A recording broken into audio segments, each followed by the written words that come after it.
ED CBI তথা কলকাতা পুলিশকে বলবো ঘাড় ধরে চড়থাপ্পড় মেরে ওর যেন গলার ভয়েসটা নিয়ে নেয়, কারণ ওকে আইনের চোখে সবাই সমান সরাবো। এবং ওই মেয়েটা প্রথম বিদ্রোহী আকারে দেখা গেছিল, ওখানে যে যে নায়ক ছিল সে ওদেরকে বলেছে এই মেয়েটাকে সরা দুনিয়া থেকে, তাই ওকে ওইভাবে সরিয়ে দিয়েছে। এটা তো একদম ট্রু স্টোরি, মানুষ এটা জানে।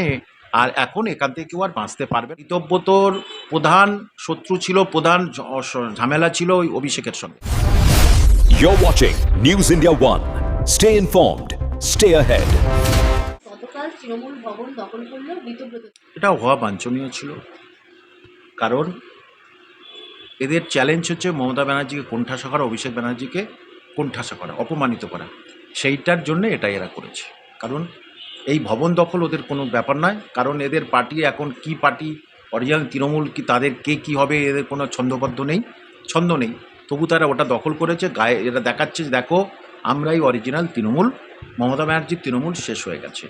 এইটা ছাড়া এদের অন্য কোনো ছিল না, এই জন্যেই ওরা তৃণমূল এটাই দখল করেছে।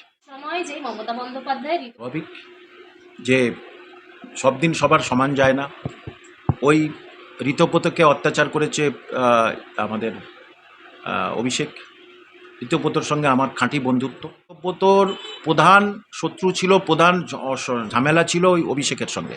তা অভিষেককে মাথায় হাত দিয়ে পিসিমণি সবসময় আদর করতো এবং ঋতব্রতকে কোণঠাসা করতেন গ্রুপকে, সেটা এখন এদের সুযোগ হয়েছে।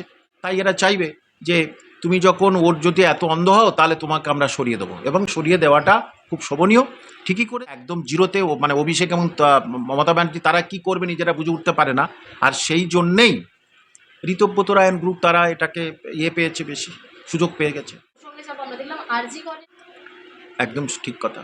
মমতা ব্যানার্জি তার ভাইপোকে বাঁচানোর জন্য, আমি বলিনি, অভয়ার মা এটা বলেছে, ভাইপোকে বাঁচানোর জন্য এই জিনিসটা করেছে। না রাতারাতি বিল্ডিংয়ের এক অংশ ভেঙে দেওয়া, রাতারাতি খুব দ্রুত মানে মৃতদেহ সৎকার করা, পুলিশ অফিসারদের গায়ে মাথা হাত বুলিয়ে দেওয়া, ডাক্তারদের পোস্টিং দূরে করে দেওয়া। কেন? পিছনেই ছকবাজি ছিল যে এরা বিরোধিতা করছে, তাহলে এদেরকে এখান থেকে সরাবো। এবং ওই মেয়েটা প্রথম বিদ্রোহী আকারে দেখা গেছিল, ওখানে যে যে নায়ক ছিল সে ওদেরকে বলেছে এই মেয়েটাকে সরা দুনিয়া থেকে, তাই ওকে ওইভাবে সরিয়ে দিয়েছে। এটা তো একদম ট্রু স্টোরি, মানুষ এটা জানে। আর এখন এখান থেকে কেউ আর বাঁচতে পারবে না। মমতা ব্যানার্জি এখানে জড়িয়ে পড়বে, ওর ভাইপো জড়িয়ে পড়বে, আর যারা আছে তারাও জড়িয়ে পড়বে, পুলিশ অফিসার যারা আছে তারাও জড়িয়ে। আবেশ বন্দ্যোপাধ্যায়কে বাঁচানোর জন্য এটাই, এছাড়া ওর মনের মতো ডক্টর যে ছিল তাকে বাঁচানোর জন্যেই। কারণ তাকে জন্মদিনে শুভেচ্ছা জানাতো, সে অনেক কিছু মৃতদেহ চুরি করে, চোখ চুরি করে, কান চুরি করে, তারপরে হৃৎপিণ্ড চুরি করে সব দিয়ে দিত। আর সেই জন্যেই মমতা ব্যানার্জি জেগেছে যে বাবারে এরা আমার এত কিছু দিত, টাকা পয়সা তুলে দিত, লিভার কিডনি এইসব দিয়ে দিত, তাহলে তো এদের বাঁচাতে হবে, সেই সঙ্গে সঙ্গে আমার ভাইপোকে বাঁচাতে হবে। কারণ হলো ও হায়ার কোর্টে শেষ পর্যন্ত যাবে, জানে হায়ার কোর্ট আমাকে বাঁচাবে। হায়ার কোর্টে গিয়ে বলবে আমার গলার স্বর স্যাম্পেল কই, ওটা যে আমার গলা তার প্রমাণ কই। তখনই বলবো ওটা তো এআই করেছে, সেই জন্য ও এখন বলছে ওটা তো আমার গলা, আমি করব না। আমি ইডি সিবিআই তথা কলকাতা পুলিশকে বলবো ঘাড় ধরে চড়থাপ্পড় মেরে ওর যেন গলার ভয়েসটা নিয়ে নেয়, কারণ ওকে আইনের চোখে সবাই সমান। এখন তো ও চোর চিটিংবাজ ছাড়া কিছু নয়, ওই বংশেরই তো ও ছেলে, যে বোঝা যাচ্ছে এখন। তাহলে তাকে চড়থাপ্পড় মেরে যতটা পারা যায় ওকে ওই গলার ভয়েসটা পরীক্ষা করা।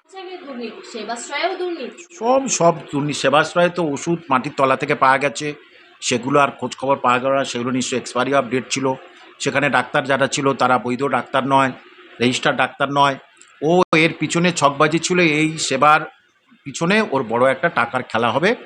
ও বিভিন্ন জনকে ল্যাবরেটরিতে পাঠাবে, সেখান থেকে যে টাকা লক্ষ তো ল্যাবরেটরিতে যাবে, সেখান থেকে কমিশন অভিষেক পাবে। কারণ অভিষেকের ওই মানে সিন্ডিকেটবাজি, তোলাবাজি ছাড়া অভিষেকের আর কিছু নেই।